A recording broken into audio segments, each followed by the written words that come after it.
Hello dear students. तो बात कर रहे थे बेटा हम लोग वॉइसेस के बारे में। हम लोगों ने वॉइसेस पूरी पढ़ ली है, यानी हमें 12 वीडियो आपको प्रोवाइड कराए हैं। पूरे 12 वीडियो में हम लोगों ने पैसिव वॉइस को क्या किया है, कंप्लीट। वैसे हो तो 10 ही वीडियो में पैसिव वॉइस कंप्लीट गया है, लेकिन जो 2 वीडियो बनाया हमने वो ऑल एग्जाम्स के लिए, सभी एग्जाम्स के लिए है। एयरफोर्स, एनडीए, सीडीएस, नेवी, ठीक है, एसएससी वगैरह में, बैंक में भी पूछ लेते हैं, तो सीएचएसएल वगैरह में भी इस तरह के पैसिव वॉइस आ जाते हैं, जो हमने 11 पार्ट और 12 पार्ट बनाया, ठीक है। हालांकि उसे 12 के बच्चे भी देख सकते हैं, ठीक है। तो अब हम लोग नए टॉपिक के बारे में बात करेंगे, उसका नाम है स्पीच। किसके बारे में बात करेंगे आज बेटा हम लोग? स्पीच के बारे में बात करेंगे, यानी डायरेक्ट इनटू इनडायरेक्ट स्पीच के बारे में बात करेंगे हम लोग। किसके बारे में बात करेंगे बेटा? डायरेक्ट इनटू इनडायरेक्ट स्पीच, ठीक। तो आज हम लोग यही पढ़ेंगे, ठीक है। फिर उसके बाद हम लोग आगे, ठीक है। तो स्पीच के बारे में बात कर रहे थे ना हम लोग। हाँ, तो स्पीच हम लोगों ने पैसेज तो पूरी पढ़ ली है। आज हम लोग स्पीच पढ़ेंगे, नहीं डायरेक्ट से इनडायरेक्ट स्पीच पढ़ेंगे, ठीक है। तो आइए स्टार्ट करते हैं। बात करेंगे स्पीच।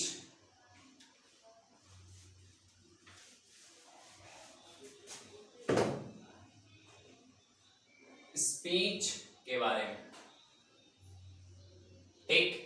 इसी को बेटा नरेशन के भी नाम से जानते हैं। आप स्पीच कह रहे हैं या आप नरेशन कह रहे हैं, दोनों एक ही चीज। स्पीच को हम लोग 2 भागों में बांट कर पढ़ेंगे। कितने भागों में बांट के पढ़ेंगे बेटा? 2 भागों में बांट करके। एक भाग होगा हमारा direct speech,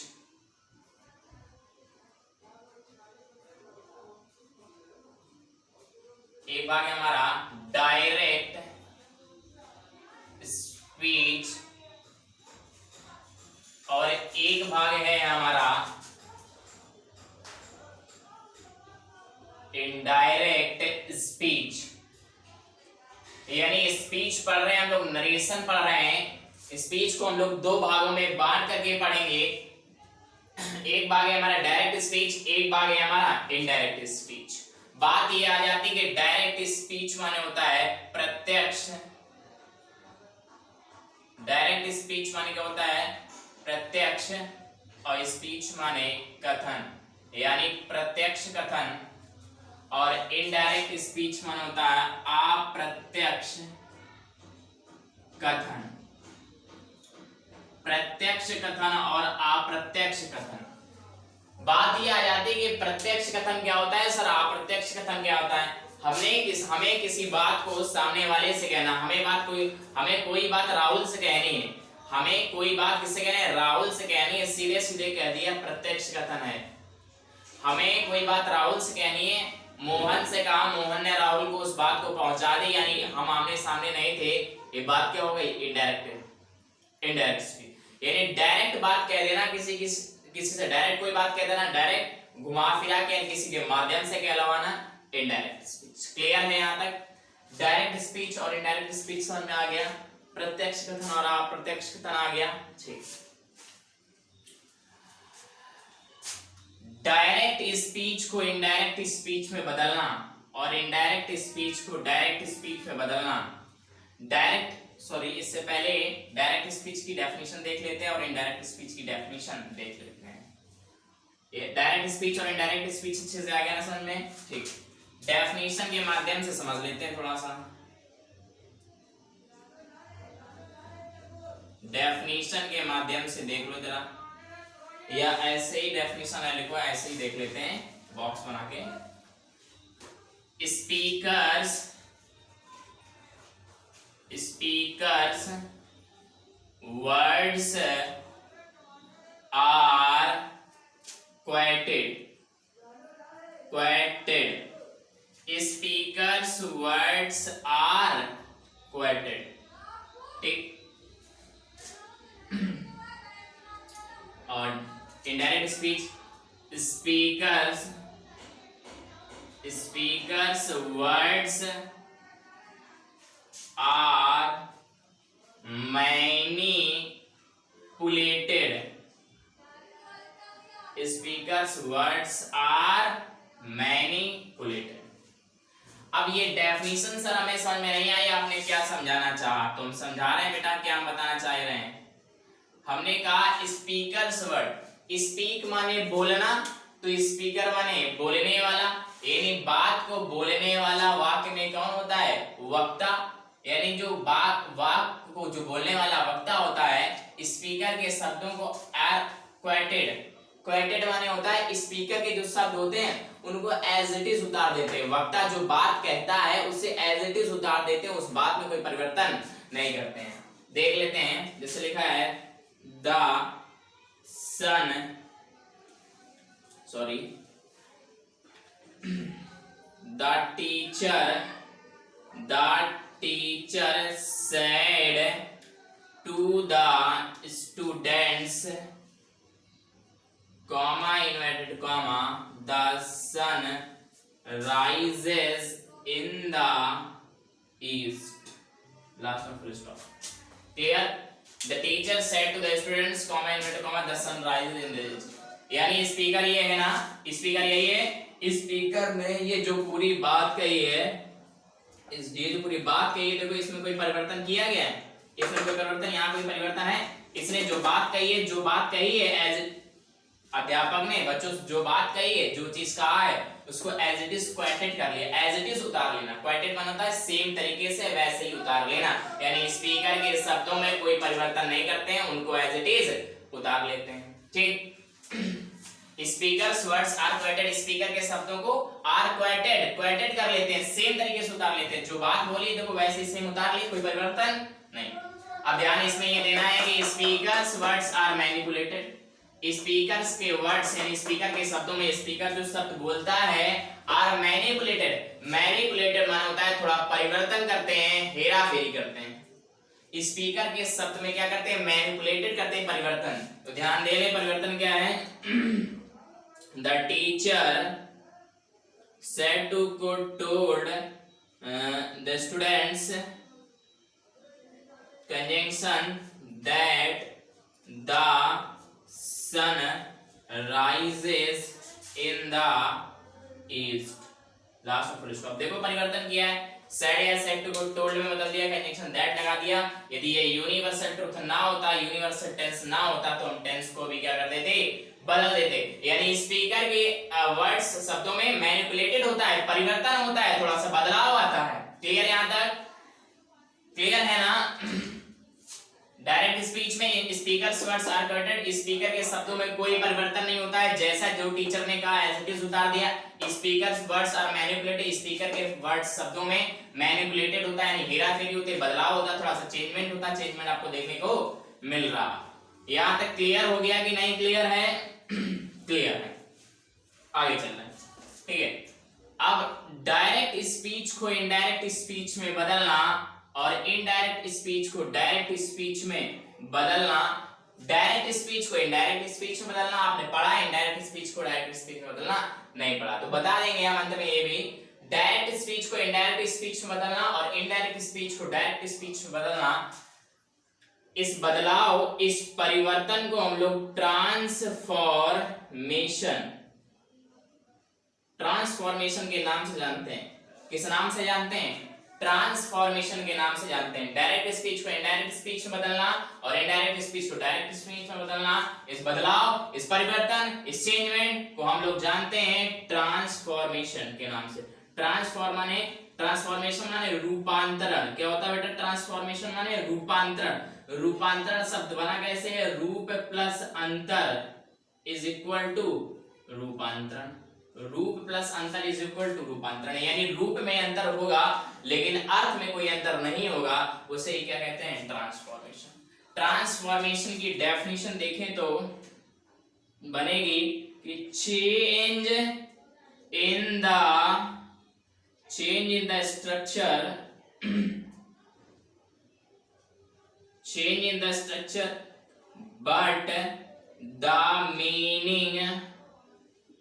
but the meaning does not change, does not change,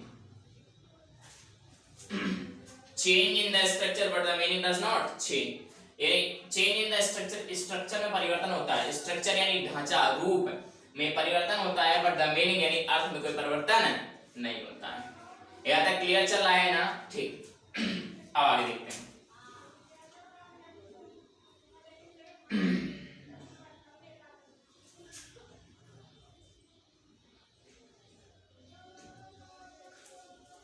इसे कहते हैं रिपोर्टिंग,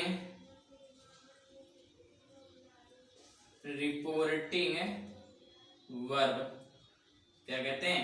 रिपोर्टिंग वर्ब। इसे कहते हैं reported speech, reported speech. Reporting verb, reported speech, यानी कॉमा इन्वर्टेड कॉमा के अंदर वाले भाग को, कॉमा इन्वर्टेड कॉमा के अंदर वाले भाग को रिपोर्टेड स्पीच कहते हैं। इसी को रिपोर्टेड पार्ट भी कहते हैं, इसी को रिपोर्टेड क्लॉज भी कहते हैं। आप रिपोर्टेड स्पीच कहें, आप रिपोर्टेड पार्ट कहें, आप रिपोर्टेड क्लॉज कहें, एक ही है। क्लियर? कॉमा इन्वर्टेड कॉमा के अंदर वाले भाग को क्या कहते हैं? Reported speech, reported part, reported clause. Comma inverted comma के बाहर वाले भाग को reporting verb, reporting verb, reporting part, reporting clause. Clear? ठीक। इसे हिंदी में कहते हैं बात को कहने वाली क्रिया, बात को कहने वाली क्रिया, यही तो बात को कहती है। जैसे the teacher said to the students, said कहा, तो यही तो कहने वाली क्रिया है। अब जो भी कहा वो रिपोर्टेड स्पीच में होता है, यानी कि क्या कहा कि सुर बोर्ड में निकलता है तो कॉमा इन्वर्टेड कॉमा के अंदर होता है ना? कॉमा इन्वर्टेड कॉमा के अंदर होता है। जो बात कही जाती है वो कॉमा इन्वर्टेड कॉमा के अंदर होती है, यानी रिपोर्टेड स्पीच में होती है। तो जो बात कही गई यानी कहा गया भाषण, जो भाषण कहा गया है, कहा गया, कहा गया भाषण। क्लियर? ठीक। Reporting verb, reported speech. यहाँ पे समझ में आ गया ना? ठीक। एक सेंटेंस लिख के आपको समझाने की कोशिश करेंगे। लिखा है, वही वाला ले लेते हैं। The teacher said to the students, the teacher said to the students, comma inverted comma, the sun rises in the east, the sun rises in the east। Clear यहाँ तक? ठीक। ध्यान ये देना है कि ये जो द टीचर है इसे हम कहते हैं स्पीकर। क्या कहते हैं? स्पीकर। अरे स्पीक माने बोलना, तो स्पीकर माने बोलने वाला, तो यही तो बात को बोलने वाला, इसी ने तो कहा है। ये सैड और ये द स्टूडेंट्स जो है, द स्टूडेंट्स, ये है लिसनर। क्या है बेटा? लिसनर। क्या है बेटा? लिसनर। अरे टीचर ने जो बात कही है स्टूडेंट्स कही, स्टूडेंट्स सुन रहे हैं, लिसन माने सुनना, तो लिसनर माने सुनने वाले, स्टूडेंट्स ये तो सुन रहे हैं। ये सैड क्या है? रिपोर्टिंग। सैड है रिपोर्टिंग वर्ब, रिपोर्टिंग वर्ब है। क्या है बेटा? Reporting verb. क्लियर यहां तक? और ये है इनवर्टेड कॉमा, इनवर्टेड कॉमा, ये क्या है? Inverted comma. यहां तक क्लियर चल रहा है ना सब? ठीक। कोई कंफ्यूजन हो आप पूछ सकते हैं हमसे, ठीक है? इससे स्पीकर, इससे रिपोर्टिंग वर्ब, इससे लिसनर, इनवर्टेड कॉमा। और इस पूरे के पूरे भाग को कहते हैं क्या? Reported, reported speech. क्या कहते हैं? Reported speech. यहां तक क्लियर है ना? Reported speech. ठीक। बात ये आ जाती है, स्पीकर पता है, रिपोर्टिंग वर्ब पता है, लिसनर पता है, inverted comma, reported speech. Clear यहां तक? बात ये आ जाती है, जो रिपोर्टिंग वर्ब है ना, रिपोर्टिंग वर्ब का काम होता है समय बताना। नहीं पता तो जान लो बेटा। इस रिपोर्टिंग वर्ब का काम होता है समय बताना। क्या काम होता है? समय बताना। बात ये आ जाती है सर समय बताता है तो समय बताती किसका है ये रिपोर्टिंग वर्ब? तो स्पीकर ने रिपोर्टिंग वर्ब समय बताने का काम करती है तो समय बताती है तो किसका बताती है? ये स्पीकर ने लिसनर से, लिसनर है ना, स्पीकर ने लिसनर से ये जो बात कही हुई है ना, ये पूरी बात की सूर्य the sun rises in the east, speaker ने लिसनर से जो बात कही है, इस कही हुई बात का समय बताने का काम करती है कौन? Reporting verb. रिपोर्टिंग वर्ब देखो कभी कभी आपने देखा होगा से होता है, कभी कभी सेज होता है, कभी कभी सैड होता है, कभी कभी विल से होता है, कभी कभी सैल से भी होता है। क्लियर? ये से present, says present, sad past, will say और सैल से फ्यूचर। यानी ये प्रेजेंट है, ये पास्ट है, ये फ्यूचर। यानी रिपोर्टिंग वर्ब का काम होता है समय बताना। तो समय बताती किसका है? स्पीकर ने लिसनर से जो बात कही हुई है, इस कही हुई बात का समय बताने का काम करती है कौन? Reporting verb. तो रिपोर्टिंग वर्ब जब समय बताती है सर, तो समय को यानी टाइम को अंग्रेजों ने 3 भागों में डिवाइड किया है। कितने भागों में डिवाइड किया है? 3 भागों में। जब ये समय बताती है तो रिपोर्टिंग वर्ब 3 समय बताएगी। कितने समय बताएगी? 3। यानी कि जब रिपोर्टिंग वर्ब का काम होता है समय बताना, तो समय का अंग्रेजों ने 3 भागों में बांटा है। तो रिपोर्टिंग वर्ब भी कितने टाइम में, कितने टेंसेस में होगी? कितने भागों में बटेगी रिपोर्टिंग वर्ब? 3 भागों में। यानी रिपोर्टिंग वर्ब प्रेजेंट में भी होगी, रिपोर्टिंग वर्ब पास्ट में भी होगी और रिपोर्टिंग वर्ब प्रेजेंट में होगी। ठीक है? Future sorry reporting present, past और फ्यूचर, तीनों में। प्रेजेंट, पास्ट और फ्यूचर। जब बेटा ये टाइम बताती है रिपोर्टिंग में, क्या करती है? टाइम बताती है। तो टाइम अंग्रेजों ने 3 भागों में बांटा, प्रेजेंट, पास्ट, फ्यूचर। तो रिपोर्टिंग में कितने टेंसेस में होगी? 3 टेंसेस में होगी, प्रेजेंट, पास्ट, फ्यूचर। तो ये तो दोनों प्रेजेंट, ये पास्ट, ये दोनों फ्यूचर। क्लियर? ठीक, आगे देखते हैं।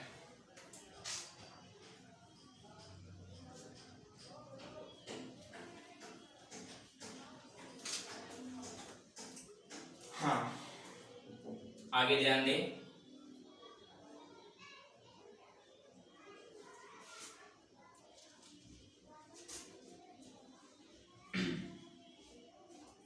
Five types of sentences.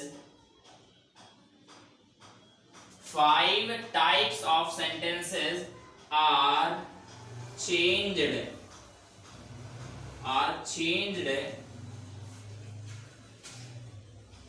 from, यहाँ लिख देते हैं,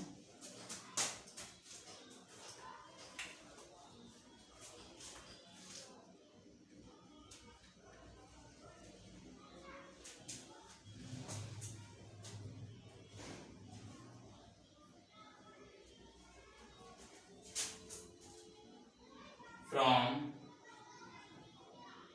direct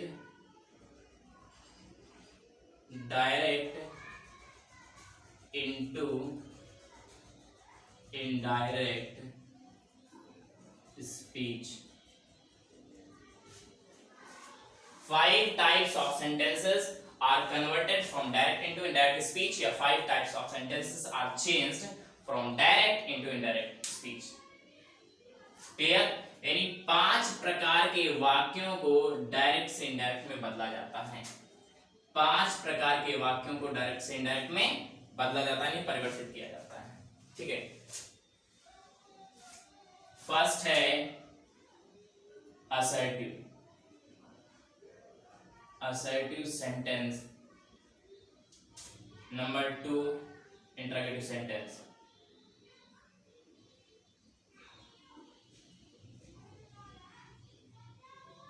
Number 3 imperative sentence.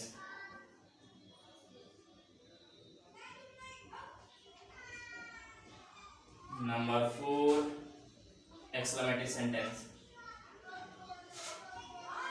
Exclamatory sentence. Number 5 optative sentence. इन 5 प्रकार के वाक्यों को डायरेक्ट से इनडायरेक्ट स्पीच में परिवर्तित किया जाता है। 5 types of sentences are changed direct into indirect speech, are changed from direct into indirect speech. Clear? Number 1 assertive sentence, number 2 interrogative sentence, number 3 imperative sentence, number 4 exclamative sentence, number 5 optative sentence.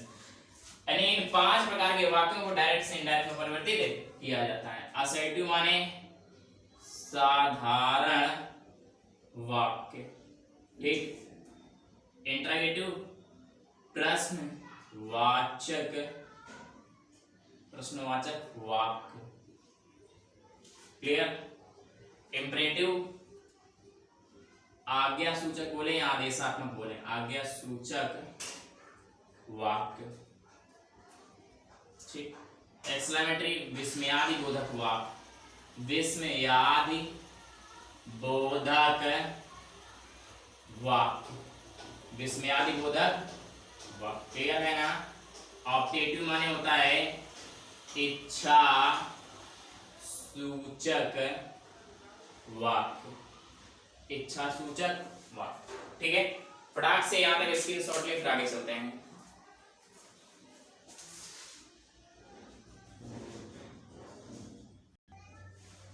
Screen shot ले लिया होगा, आगे चल रहे हैं, ठीक है। हम इसको थोड़ा सा रफ कर देते हैं।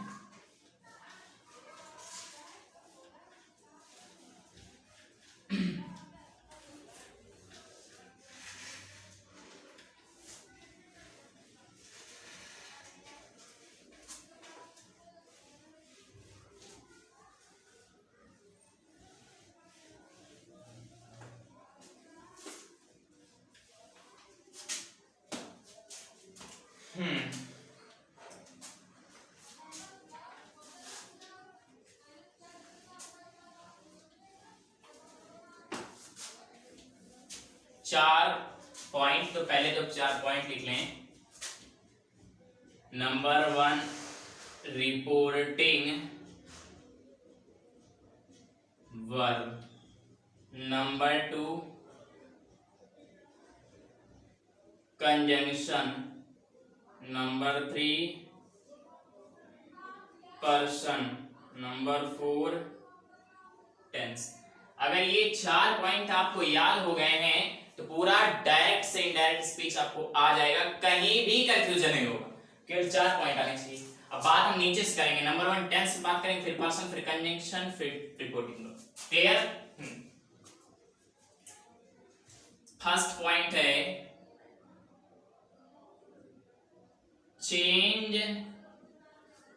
इन टेंसेस, टेंसेस में परिवर्तन, ठीक।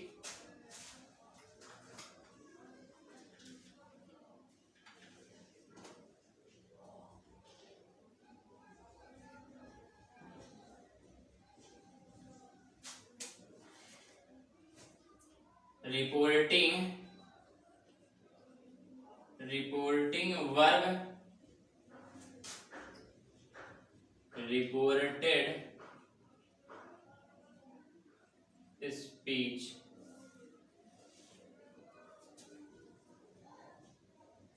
Reporting verb, reported speech.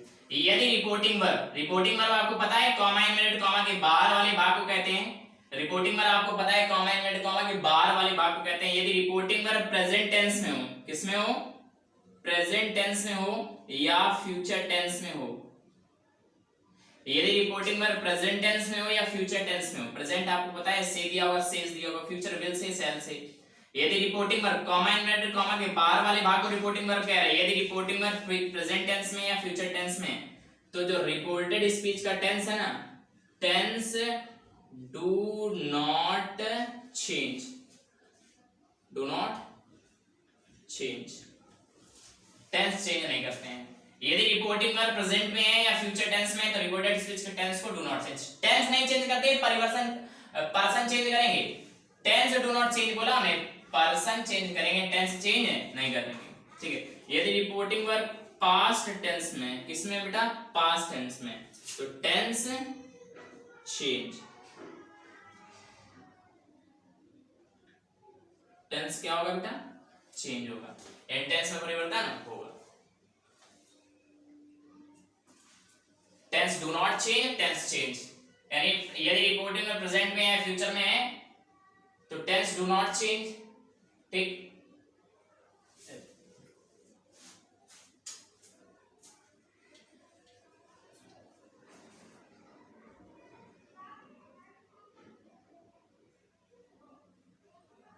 Change, ठीक।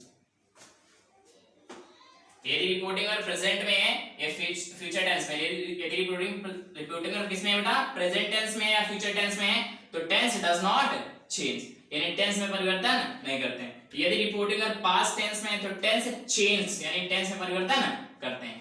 क्लियर हो गया? हाँ, आगे चलते हैं। अब बात करेंगे आगे। अब जो हम नीचे टेंस की बात करने वाले हैं, वो केवल और केवल रिपोर्टेड स्पीच के टेंस की बात करेंगे। यदि रिपोर्टेड स्पीच किस टेंस का है तो किस टेंस में ले जाएंगे उसके बारे में, ठीक है। Present indefinite, present continuous, present perfect, present perfect continuous, ठीक।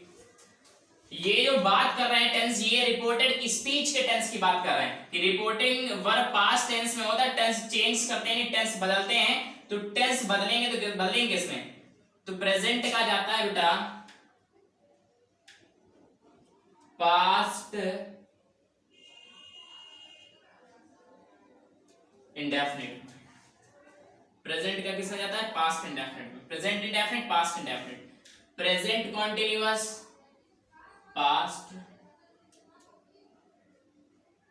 Continuous, present perfect, past perfect, present perfect continuous, past perfect continuous, ठीक। प्रेजेंट के सारे किसमें जाते हैं, पास्ट में, पास्ट इंडेफिनिट जाता है पास्ट परफेक्ट में, पास्ट कॉन्टिन्यूअस जाता है पास्ट परफेक्ट कॉन्टिन्यूअस में, पास्ट परफेक्ट और past perfect continuous no change, tense ही नहीं बदलता है, नो चेंज, ठीक। Present indefinite, past indefinite, present continuous, past continuous, present perfect, past perfect, present perfect continuous, past perfect continuous, past indefinite, past perfect, past continuous, past perfect continuous, ठीक। और ध्यान दें, will का वुड, सेल का should, can का could, ठीक, can का could, may का माइट, मस्ट का मस्ट, आउट टू का ought to, ought to, need to का नीड टू, यूनिवर्सल ट्रूथ,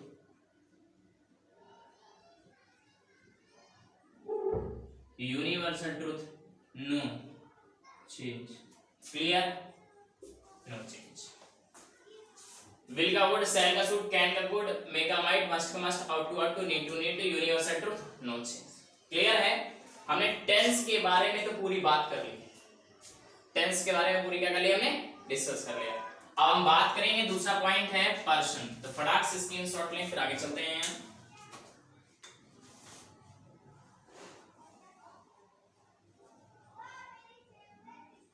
ठीक, हाँ आगे चलते हैं। अब पर्सन के बारे में बात करेंगे हम लोग।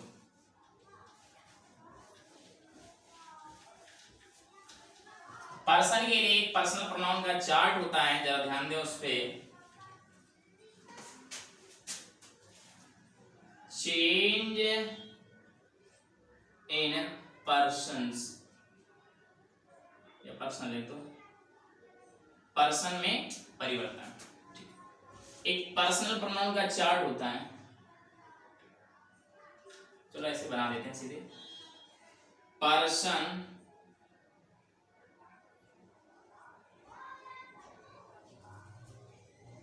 सब्जेक्ट, पर्सन सब्जेक्ट पोजेसिव और बेटा ऑब्जेक्ट। क्लियर है? आई और वी, यू,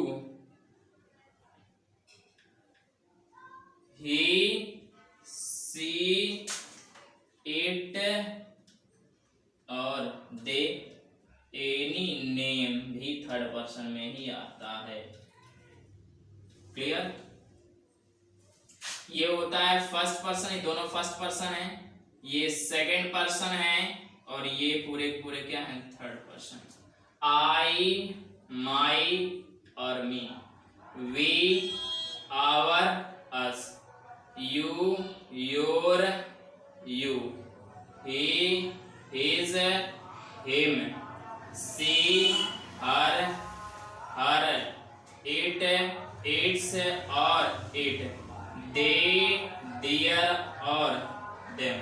फटाक से स्क्रीनशॉट ले, फिर आगे चलते हैं जल्दी से।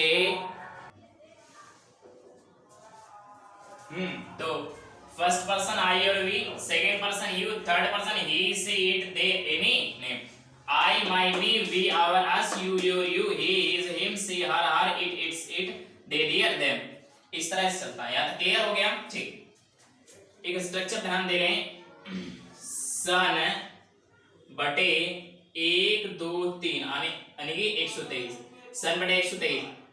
एक का मतलब होता है फर्स्ट पर्सन, एक का मतलब फर्स्ट पर्सन, दो का मतलब सेकंड पर्सन, तीन का मतलब थर्ड पर्सन। फर्स्ट पर्सन को जो चेंज करते हैं वो एस का मतलब सब्जेक्ट के according, second person change to O का मतलब ऑब्जेक्ट के अकॉर्डिंग, थर्ड पर्सन एन का मतलब no change.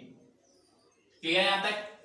First person change to subject, second person change to object, third person no change. Clear यहां तक? ठीक। तो फटाक से इसके शॉर्टली फिर आगे चलते हैं हम लोग। टेंस हो गया, पर्सन हो गया, हाँ ठीक है।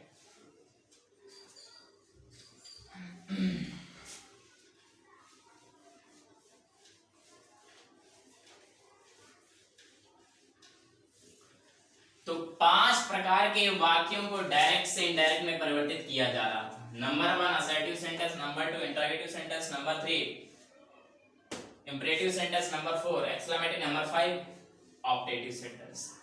तो आज उसी में हम लोग पहला पॉइंट पढ़ेंगे। पहली क्या है, पहले क्या आता है, असर्टिव सेंटेंस।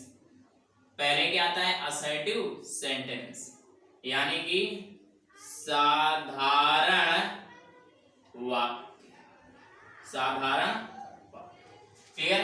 ये 4 पॉइंट आप याद रखें, इन्हीं 4 पॉइंट से पूरा हम लोग काम करेंगे। ठीक, तो पहले साधारण वाक्य असर्टिव सेंटेंस पढ़ेंगे आज हम लोग। ध्यान दे लें, से को से में ही रखते हैं, सेज को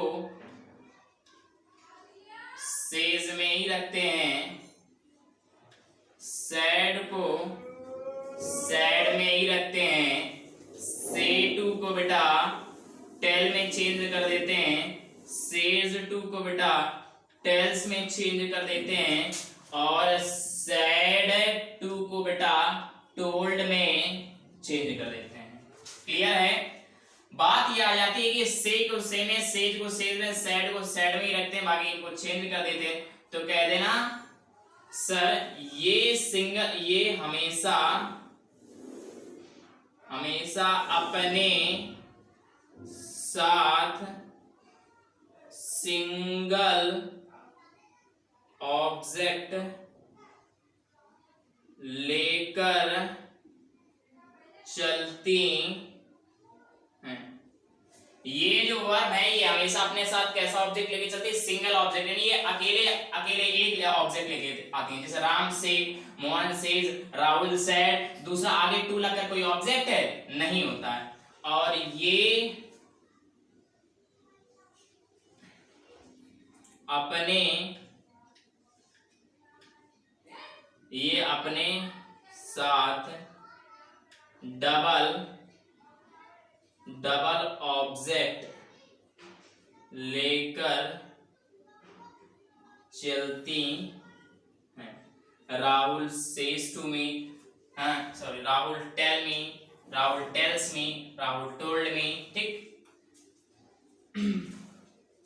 और जो कंजंक्शन इसमें लगाते हैं और आगे के सेंटेंस को याद आपको ये रखना है कि असर्टिव कर देते हैं। कैसा कर देते हैं? असर्टिव। कंजंक्शन असर्टिव सेंटेंस में क्या लगाते हैं बेटा? दैट। कंजंक्शन असर्टिव सेंटेंस में दैट लगाते हैं। बात ये आती है कि कंजंक्शन दैट ही क्यों लगाते हैं, ये हमने चेंज करना बताया। इनको चेंज क्यों नहीं करते? ये हमेशा सिंगल ऑब्जेक्ट लेके चलते, ये हमेशा डबल ऑब्जेक्ट लेके चलते। यहां तक क्लियर? कंजंक्शन दैट ही क्यों लगाते हैं? तो कह देना सर नाउन क्लॉज होने के कारण, नाउन क्लॉज होने के कारण कंजंक्शन क्या लगाते हैं हम? दैट। नाउन क्लॉज का मुख्य कंजंक्शन क्या है? दैट। जितने भी सेंटेंस असर्टिव होते हैं, सब्जेक्ट से शुरू होते हैं, वो सारे के सारे नाउन क्लॉज होते हैं और नाउन क्लॉज का मुख्य कंजंक्शन दैट होता है, इसलिए क्या लगाते हैं? दैट। मान लो हमारा फ्रेंड, जो हमारे फ्रेंड तो बहुत सारे हैं, लेकिन जो हमारा क्लोज फ्रेंड होगा, जो पक्का मित्र होगा, हम पहले उसे कहीं जाएंगे तो पहले उसको ही याद करेंगे, फिर बाकी वो राजी नहीं होगा तब अलग को हायर करेंगे।